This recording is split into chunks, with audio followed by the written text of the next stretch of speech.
Hello guys, আজ আমরা আলোচনা করব ক্লাস নবম শ্রেণীর অঙ্কের প্রথম অধ্যায় বাস্তব সংখ্যা নিয়ে। তো প্রথম প্রশ্ন, মূলদ সংখ্যা কাকে বলে?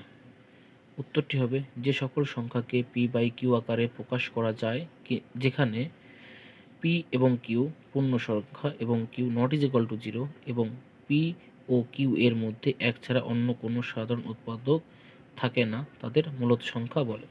যেমন 4 অথবা 2/3 অথবা 15/17। দ্বিতীয় প্রশ্ন, 0 কি একটি মূলদ সংখ্যা? 0কে পি বাই কিউ আকারে যেখানে পি এবং কিউ পূর্ণ সংখ্যা এবং Q not is equal to zero এবং পি ও কিউ এর মধ্যে এক ছাড়া অন্য কোনো সাধারণ উৎপাদক থাকে না আকারে প্রকাশ করি। উত্তরটি হবে 0 একটি মূলদ সংখ্যা। 0কে 0/কিউ আকারে প্রকাশ করা যায় যেখানে Q not is equal to zero এবং পি ও কিউ উভয়ই পূর্ণ সংখ্যা। এরপর 3 দাগে বলা হয়েছে নিচের মূলদ সংখ্যাগুলিকে সংখ্যা রেখায় স্থাপন করি।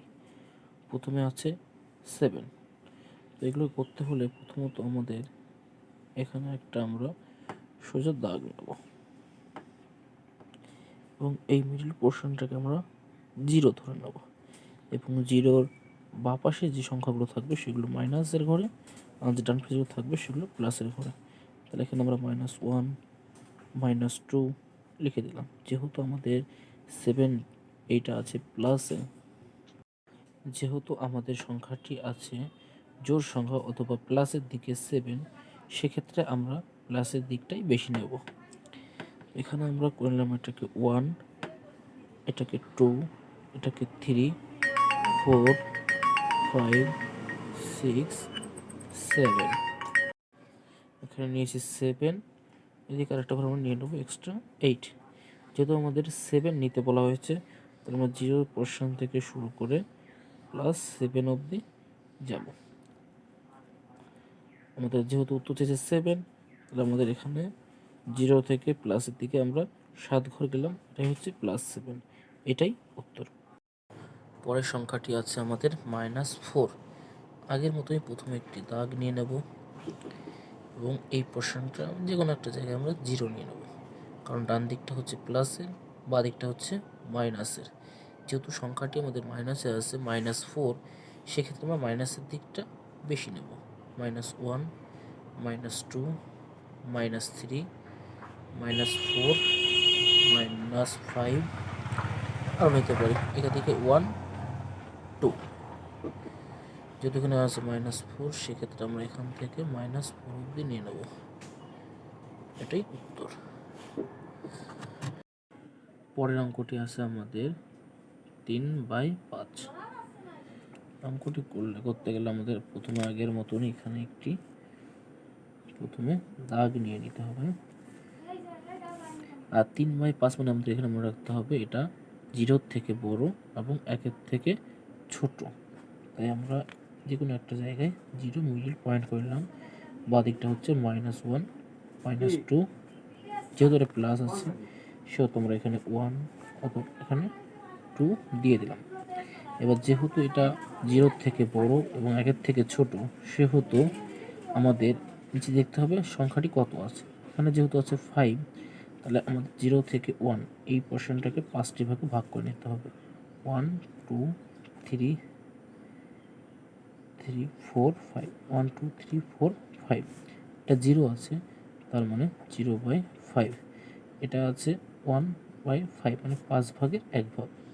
এটা হবে 2/5, এটা হবে 3/5, এটা হবে 4/5। এখানে যে 1 লেখার পোর্শনটা আছে এটা হচ্ছে 5/5 মানে 1। যেহেতু আমাদের উত্তরটা আছে 3/5 নিতে হবে অঙ্কটিতে, তাহলে 3/5 এই পোর্শনটা হচ্ছে উত্তর। পরের অঙ্কটি আছে 9/2। 9/2কে প্রথমে 9কে আমাকে 2 দিয়ে ভাগ করে নিতে হবে। 4, 4 2 8, 9, 1, 4 1/2। তাহলে আমাদের সংখ্যা রেখায় সাহায্য করতে হবে হচ্ছে 4 1/2। প্রথমে আমাদেরকে এখানে একটা দাগ টেনে নিতে হবে আগের মতনই। 0, 1, 2, 3, 4, 5, 6, এদিকে হবে -1 -2। এটা হচ্ছে 4 থেকে বেশি এবং 5-এর থেকে কম। তাহলে আমাদের 4 আর 5 এর মাঝখানের পোর্শনটাকে যেহেতু নিচে 2 আছে, দুটো ভাগে ভাগ করব। এই পোর্শনটা হবে আমাদের 1/2।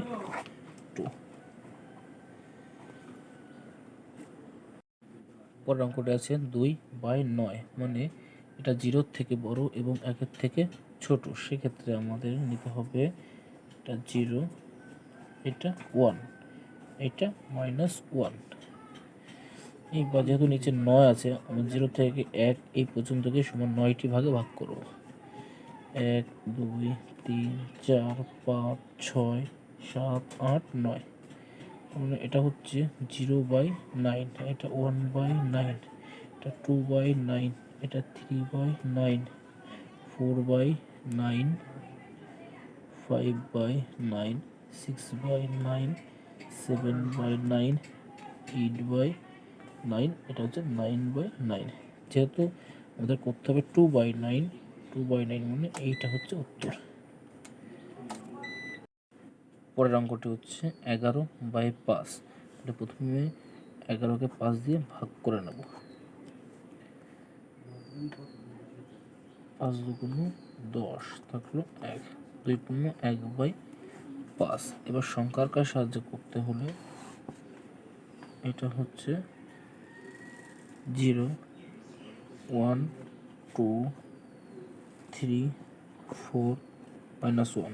যেহেতু এখানে নিচে 5 আছে, তাহলে আমাদের 2 পূর্ণ 1/5, তার মানে এটা 2 এর বড় এবং 3 এর ছোট। এই মাঝখানে জিনিসটাকে 5 ভাগে ভাগ করতে হবে। 1, 2, 3, 4, 1, 2, 3, 4, 5। তাহলে এটা হচ্ছে 1/5, এটা হচ্ছে 1/5, এটা 2/5, এটা 3/5, এটা 4/5, এটা হচ্ছে 5/5। সেক্ষেত্রে 2 পূর্ণ 1/5, 2 পূর্ণ 1/5 হচ্ছে এইটা। পরের অঙ্কটি আমাদের -13/4। প্রথমত এটাকে আমাদের ভাগ করে নিতে হবে। 3, 4, -3 পূর্ণ 1/4। এবার যেহেতু এটা মাইনাসের দিকে আনতে হবে, তাহলে আমাদের 0 বা সাইডে দিয়ে কাজ করতে হবে। 0, এটা 1, এটা 1, 2, 3, 4, 5, 5, -4, -3, -2, -1। এবার এটা 3-এর থেকে বড় এবং 4-এর থেকে ছোট। আমরা 3, 4 এই জায়গাটা, যেহেতু নিচে 4 আছে, আমরা একে 4 ভাগে ভাগ করবো। 1, 2, 3, 4। তো এটা হচ্ছে 1/4, এটা 2/4, এটা 3/4, এটা 4/4। 3 পূর্ণ 1/4 মানে এই পোর্শনটাই হচ্ছে উত্তর।